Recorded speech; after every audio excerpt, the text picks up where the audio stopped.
प्यारे श्रोताओं, आज हम आपको सुनाने वाले हैं बृहस्पतिवार व्रत कथा। आज हम आपको बृहस्पतिवार व्रत की कथा सुनाएंगे और ये भी बताएंगे कि बृहस्पतिवार के दिन क्या काम भूलकर भी नहीं करने चाहिए और उन कामों को करने से क्या होता है ये भी हम आपको बताने वाले हैं। सबसे पहले जान लेते हैं कि बृहस्पतिवार व्रत कथा क्या है। बोलो भगवान विष्णु की जय हो। भारतवर्ष में एक प्रतापी और दानी राजा राज्य करता था। वह नित्य गरीबों और ब्राह्मणों की सहायता करता था। यह बात उसकी रानी को बिल्कुल भी अच्छी नहीं लगती थी। वह न तो गरीबों को दान देती थी और न ही भगवान का पूजन करती थी और राजा को भी दान देने से मना किया करती थी। एक दिन राजा शिकार खेलने वन को गए हुए थे तो रानी महल में अकेली थी और उसी समय बृहस्पति देव भगवान जी साधु का वेश धारण करके राजा के महल में भिक्षा लेने के लिए गए और भिक्षा मांगी। रानी ने भिक्षा देने से इनकार किया और कहा कि हे साधु महाराज, मैं तो दान पुण्य से तंग आ गई हूँ। मेरा पति सारा धन लुटाते रहते हैं और मेरी इच्छा है कि हमारा धन नष्ट हो जाए और फिर न रहेगा बांस और न बचेगी बांसुरी। साधु महाराज ने कहा कि देवी, तुम तो बड़ी विचित्र हो। धन संतान तो सभी चाहते हैं और पुत्र और लक्ष्मी तो पापी के घर भी होने चाहिए। यदि तुम्हारे पास अधिक धन है तो भूखों को भोजन दो, प्यासों के लिए प्याऊ बनवाओ, मुसाफिरों के लिए धर्मशालाएं खुलवाओ और जो निर्धन अपनी कुंवारी कन्याओं का विवाह नहीं कर सकते हैं उनका विवाह कराओ। ऐसे और कई काम हैं जिनके करने से तुम्हारा यश लोक परलोक में फैलेगा। परंतु रानी पर उपदेश का कोई भी प्रभाव नहीं पड़ा और वह बोली कि महाराज, आप मुझे कुछ न समझाइए। मैं ऐसा धन नहीं चाहती जो हर जगह बांटती फिरूं। साधु ने उत्तर दिया कि यदि तुम्हारी ऐसी इच्छा है तो तथास्तु। तुम ऐसा करना कि बृहस्पतिवार को घर लीपकर पीली मिट्टी से अपना सिर धोकर स्नान करना और भट्टी चढ़ाकर कपड़े धोना और ऐसा करने से आपका सारा धन नष्ट हो जाएगा। इतना कहकर साधु महाराज वहाँ से आलोक हो गए और साधु के अनुसार कई बातों को पूरा करते हुए रानी को केवल 3 बृहस्पतिवार बीते थे कि उसकी समस्त धन संपत्ति नष्ट हो गई और भोजन के लिए राजा का परिवार तरसने लगा। तब एक दिन राजा ने रानी से बोला कि हे रानी, तुम यहीं रहो और मैं दूसरे देश को जाता हूँ, क्योंकि यहाँ पर सभी लोग मुझे जानते हैं, इसलिए मैं कोई छोटा कार्य भी नहीं कर सकता हूँ। ऐसा कहकर राजा परदेश चला गया और वहाँ वह जंगल से लकड़ी काटकर लाता और शहर में बेचता था। इस तरह वह अपना जीवन व्यतीत करने लगा और उधर राजा के परदेश जाते ही रानी और दासी बहुत ही दुखी रहने लगी थी। एक बार जब रानी और दासी को 7 दिन तक बिना भोजन के रहना पड़ा तो रानी ने अपनी दासी से कहा कि हे दासी, पास के नगर में मेरी बहन रहती है और वह बड़ी धनवान है। तू उसके पास जा और कुछ ले आ ताकि थोड़ी बहुत गुजर बसर हो जाए। दासी रानी की बहन के पास गई और उस दिन गुरुवार था और रानी की बहन उस समय बृहस्पतिवार व्रत की कथा सुन रही थी। दासी ने रानी की बहन को अपनी रानी का संदेश दिया, लेकिन रानी की बड़ी बहन ने कोई उत्तर नहीं दिया। जब दासी को रानी की बहन से कोई उत्तर नहीं मिला तो वह बहुत दुखी हुई और उसे क्रोध भी आया। दासी ने वापस आकर रानी को सारी बात बता दी। सुनकर रानी ने अपने भाग्य को कोसा और उधर रानी की बहन ने सोचा कि मेरी बहन की दासी आई थी परंतु मैं उससे नहीं बोली, इससे वह बहुत दुखी हुई। कथा सुनकर और पूजन समाप्त करके वह अपनी बहन के घर आई और कहने लगी कि हे बहन, मैं बृहस्पतिवार का व्रत कर रही थी। तुम्हारी दासी मेरे घर आई थी परंतु जब तक कथा होती है तब तक न तो उठते हैं और न ही बोलते हैं, इसलिए मैं नहीं बोली। कहो दासी क्यों गई थी? रानी बोली कि बहन, तुमसे क्या छिपाऊं, हमारे घर में खाने तक को अनाज नहीं था। और ऐसा कहते कहते रानी की आंखें भर आई। उसने दासी समेत पिछले 7 दिनों से भूखे रहने तक की बात अपनी बहन को विस्तार पूर्वक सुना दी और रानी की बहन बोली कि देखो बहन, भगवान बृहस्पति देव सबकी मनोकामना पूर्ण करते हैं। देखो शायद तुम्हारे घर में अनाज रखा हो। पहले तो रानी को विश्वास नहीं हुआ, पर बहन के आग्रह करने पर उसने अपनी दासी को अंदर भेजा तो उसे सचमुच अनाज से भरा एक घड़ा मिल गया और यह देखकर दासी को बड़ी ही हैरानी हुई। दासी रानी से कहने लगी कि हे रानी, जब हमको भोजन नहीं मिलता तो हम व्रत ही तो करते हैं, इसलिए क्यों न इससे व्रत और कथा की विधि पूछ ली जाए ताकि हम भी व्रत कर सकें। तब रानी ने अपनी बहन से बृहस्पतिवार व्रत के बारे में पूछा और उसकी बहन ने बताया कि बृहस्पतिवार के व्रत में चने की दाल मुनक्खा से विष्णु भगवान जी का केले की जड़ में पूजन करें तथा दीपक जलाएं और व्रत कथा सुने और पीला भोजन ही करें और इससे बृहस्पति देव भगवान प्रसन्न होते हैं। और व्रत और पूजन विधि बताकर रानी की बहन अपने घर को लौट गई। 7 दिन के बाद जब गुरुवार आया तो रानी और दासी ने व्रत रखा और गुड़साल में जाकर चना और गुड़ लेकर आई। फिर उससे केले की जड़ तथा विष्णु भगवान जी का पूजन किया। और अब पीला भोजन कहाँ से आए, इस बात को लेकर दोनों बहुत ही दुखी थे, क्योंकि उन्होंने व्रत रखा था। इसलिए बृहस्पति देव उनसे प्रसन्न थे, इसलिए वे एक साधारण व्यक्ति का रूप धारण करके 2 थालों में सुंदर पीला भोजन दासी को दे गई। और भोजन पाकर दासी प्रसन्न हुई और फिर रानी के साथ मिलकर भोजन ग्रहण किया। उसके बाद वे सभी गुरुवार को व्रत और पूजन करने लगी और बृहस्पति देव भगवान जी की कृपा से उनके पास फिर से धन संपत्ति आ गई, परंतु रानी फिर से पहले की तरह आलस्य करने लगी थी। तब दासी बोली कि देखो रानी, तुम पहले भी इस प्रकार आलस्य करती थी और तुम्हें धन रखने में कष्ट होता था, इस कारण सभी धन नष्ट हो गया था। अब जब भगवान बृहस्पति देव की कृपा से धन मिला है तो तुम्हें फिर से आलस्य होता है। रानी को समझाते हुए दासी कहती है कि बड़ी मुसीबतों के बाद हमने यह धन पाया है, इसलिए हमें दान पुण्य करना चाहिए और भूखे मनुष्य को भोजन कराना चाहिए। धन को शुभ कार्यों में खर्च करना चाहिए, जिससे तुम्हारे कुल का यश बढ़ेगा और स्वर्ग की प्राप्ति होगी और पितृ प्रसन्न होंगे। दासी की बात मानकर रानी अपना धन शुभ कार्यों में खर्च करने लगी, जिससे पूरे नगर में उसका यश फैलने लगा। बृहस्पतिवार व्रत कथा के बाद श्रद्धा के साथ आरती भी करनी चाहिए और इसके बाद प्रसाद बांटकर उसे ग्रहण भी करना चाहिए। और फिर एक दिन राजा दुखी होकर जंगल में एक पेड़ के नीचे आसन जमा कर बैठ गया और वह अपनी दशा को याद करके व्याकुल होने लगा। बृहस्पतिवार का दिन था और एक उसने देखा कि निर्जन वन में एक साधु प्रकट हुए और वह साधु वेश में स्वयं बृहस्पति देव भगवान जी थे और लकड़हारे के सामने आकर बोले कि हे लकड़हारे, इस सुनसान जंगल में तू चिंतामग्न क्यों बैठा है। लकड़हारे ने दोनों हाथ जोड़कर प्रणाम किया और उत्तर दिया कि महात्मा जी, हे साधु महाराज, आप सब कुछ जानते हैं, मैं क्या कहूँ आपसे। यह कहकर रोने लगा और साधु को अपनी आत्मकथा सुनाने लगा। महात्मा जी ने कहा कि तुम्हारी स्त्री ने बृहस्पतिवार के दिन भगवान बृहस्पति देव जी का निरादर किया था, जिसके कारण रुष्ट होकर उन्होंने तुम्हारी यह दशा कर दी है। अब तुम चिंता को दूर करके मेरे कहने पर चलो तो तुम्हारे सब कष्ट दूर हो जाएंगे और भगवान पहले से भी अधिक संपत्ति देंगे। तुम बृहस्पति के दिन कथा क्या करो और 2 पैसे के चने मुनक्खा लाकर उसका प्रसाद बनाओ और शुद्ध जल से लोटे में शक्कर मिलाकर अमृत तैयार करो और कथा के पश्चात अपने सारे परिवार और सुनने वाले प्रेमियों में अमृत का प्रसाद बांटकर आप भी ग्रहण करो। ऐसा करने से भगवान तुम्हारी सब मनोकामनाएं पूर्ण करेंगे।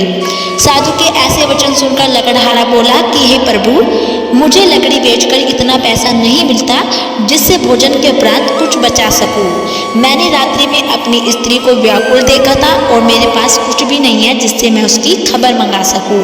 साधु महाराज ने कहा कि हे लकड़हारे, तुम किसी बात की चिंता मत करो। बृहस्पति के दिन तुम रोजाना की तरह लकड़ियां लेकर शहर को जाओ। तुमको रोज से 2 गुना धन प्राप्त होगा, जिससे तुम भली भांति भोजन कर लोगे तथा बृहस्पति देव की पूजा का सामान भी आ जाएगा।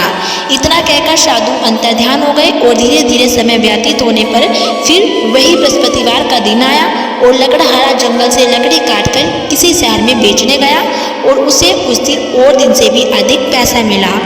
राजा ने चना गुड़ आदि लाकर गुरुवार का व्रत किया और उस दिन से उसके सभी क्लेश दूर हुए।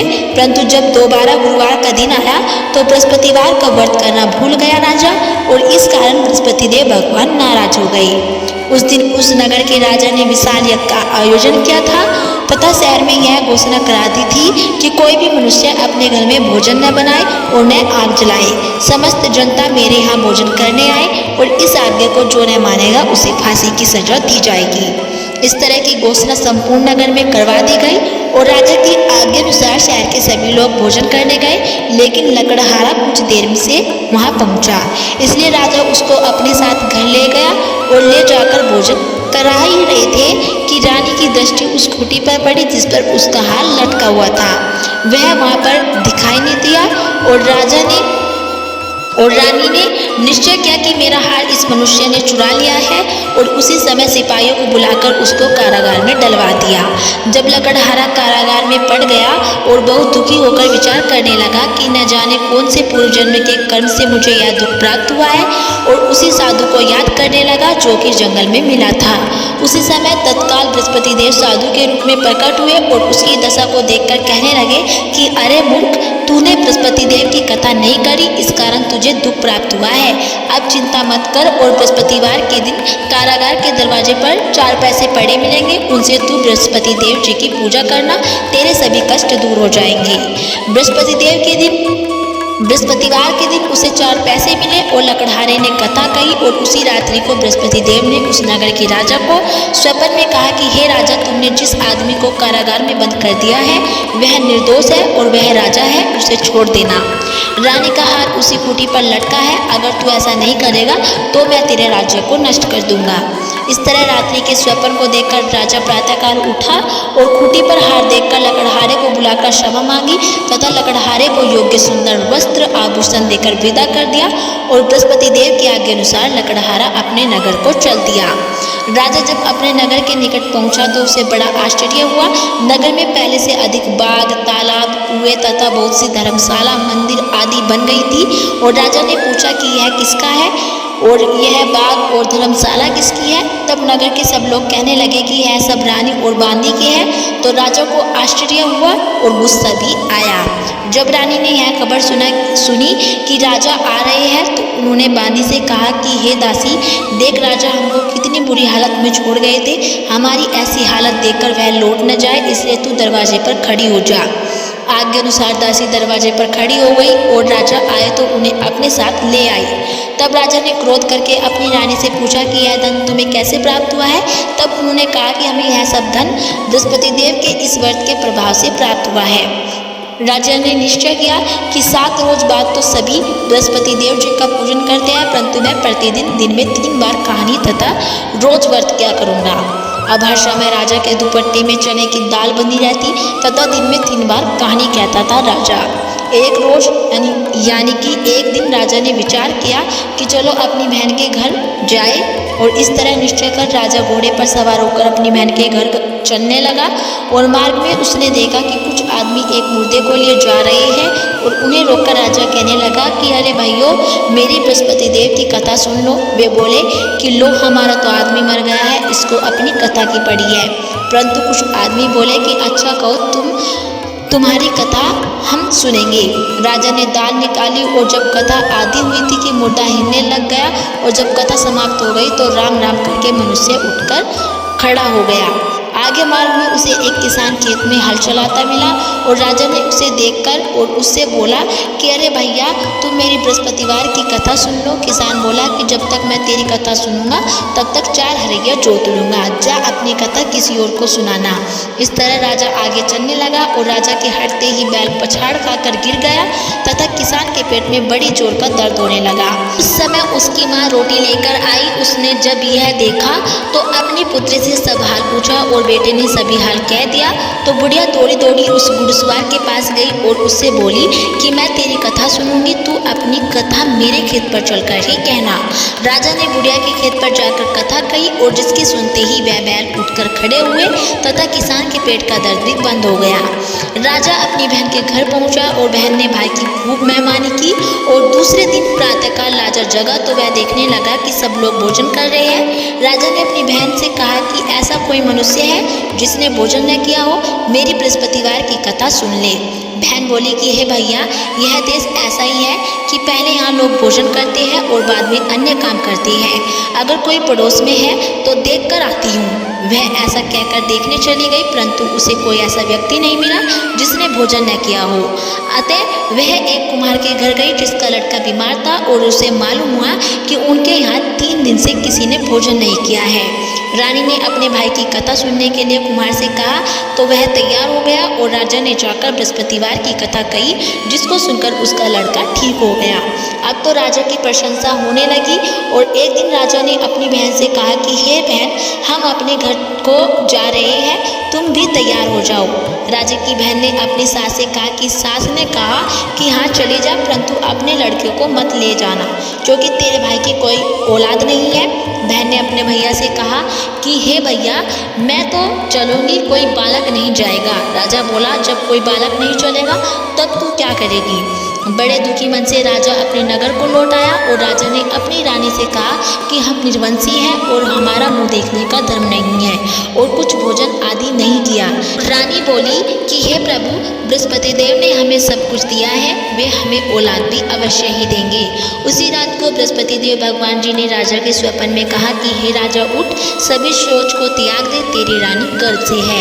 राजा को यह बात सुनकर बड़ी ही खुशी हुई और 9वें महीने में उसकी रानी के गर्भ से सुंदर पुत्र पैदा हुआ। तब राजा बोला कि हे रानी, स्त्री बिना भोजन के रह सकती है पर बिना कहे नहीं रह सकती है। जब मेरी बहन यहाँ आएगी तब तुम उससे कुछ मत कहना। रानी ने सुनकर हाँ कर दिया और जब राजा की बहन यह शुभ समाचार सुना तो वह बहुत खुशी हुई तथा बधाई लेकर अपने भाई के घर आई और तभी रानी ने कहा कि घोड़ा चढ़कर तो नहीं आई, गधा चढ़कर आई हो। राजा की बहन बोली कि भाभी, मैं इस प्रकार न कहती तो तुम्हें औलाद कैसे मिलती। बृहस्पति देव ऐसे ही है, जैसे जिसके मन में कामनाएं होती है सभी को पूर्ण करते हैं। जो सद्भावना पूर्वक बृहस्पतिवार का व्रत करता है एवं कथा पढ़ता है अथवा सुनता है और दूसरों को सुनाता है, बृहस्पति देव भगवान उसकी सभी मनोकामना पूर्ण करते हैं। बोलो भगवान बृहस्पति देव की जय हो। ये थी बृहस्पतिवार व्रत कथा और अब जान लेते हैं कि बृहस्पतिवार के दिन क्या काम भूलकर भी नहीं करना चाहिए। सबसे पहला काम है गुरुवार के दिन बाल न धोए। ज्योतिष शास्त्र में बताया जाता है कि गुरुवार के दिन महिलाओं और पुरुषों दोनों को ही बाल नहीं धोने चाहिए, साथ ही बाल भी नहीं कटवाने चाहिए और इसके साथ पुरुषों को भी इस नियम का पालन करना चाहिए। यदि आप ऐसा करते हैं तो आपको संतान सुख में बाधाओं का सामना करना पड़ सकता है। और वहीं दूसरा है गुरुवार को कपड़े न धोए। महिलाओं को इस बात का खास ख्याल रखना चाहिए कि गुरुवार के दिन कपड़े नहीं धोने चाहिए और यदि आप ऐसा करते हैं तो ग्रह की स्थिति कुंडली में कमजोर होती है और भगवान विष्णु के साथ साथ माता लक्ष्मी भी आपसे नाराज हो जाती है और यदि आप ऐसा करते हैं तो इसका असर आपकी सेहत पर भी दिखाई देता है और ऐसा करने से आपको आर्थिक रूप से मुश्किलों का सामना करना पड़ सकता है। और वहीं गुरुवार को पोछा ना लगाए। गुरुवार के दिन घर में पोछा नहीं लगाना चाहिए। ज्योतिष शास्त्रों के अनुसार यदि आप ऐसा करते हैं तो घर के ईशान कोण कमजोर हो जाते हैं और इसका असर परिवार के छोटे सदस्यों पर देखने को मिल सकता है। साथ ही इस दिन जाले भी साफ नहीं करने चाहिए और गुरुवार के दिन काले रंग के कपड़े भी नहीं पहनने चाहिए। यदि आप काले रंग के कपड़े पहनते हैं तो भगवान विष्णु जी आपसे नाराज हो जाते हैं और इस दिन पीले रंग का बहुत ही ज़्यादा महत्व होता है।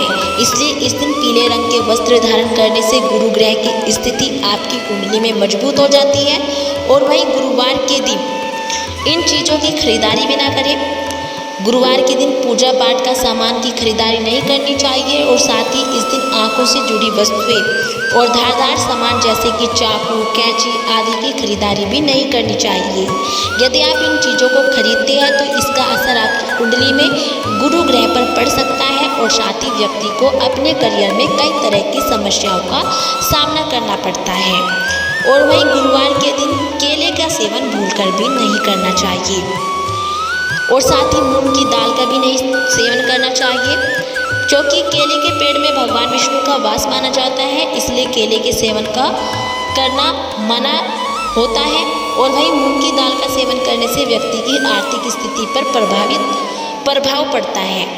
और इस दिन चने की दाल का सेवन बहुत ही फलदायी होता है और इसके अलावा आप गुरुवार को चने की दाल का दान भी कर सकते हैं। और गुरुवार के दिन, बृहस्पतिवार के दिन किसी का अपमान भी ना करें। यदि आप किसी का अपमान करते हैं तो भगवान विष्णु जी आपसे नाराज हो जाते हैं और कुंडली में गुरु ग्रह कमजोर हो जाता है और आर्थिक समस्याओं का सामना करना पड़ता है और करियर से जुड़ी समस्या का भी आपको सामना करना पड़ता है। तो दोस्तों, ये थे वे काम जो गुरुवार के दिन, बृहस्पतिवार के दिन भूलकर भी नहीं करने चाहिए। यदि आपको हमारी ये वीडियो पसंद आई हो तो प्लीज़ हमारी वीडियो को लाइक करें और चैनल को सब्सक्राइब करना ना भूलें।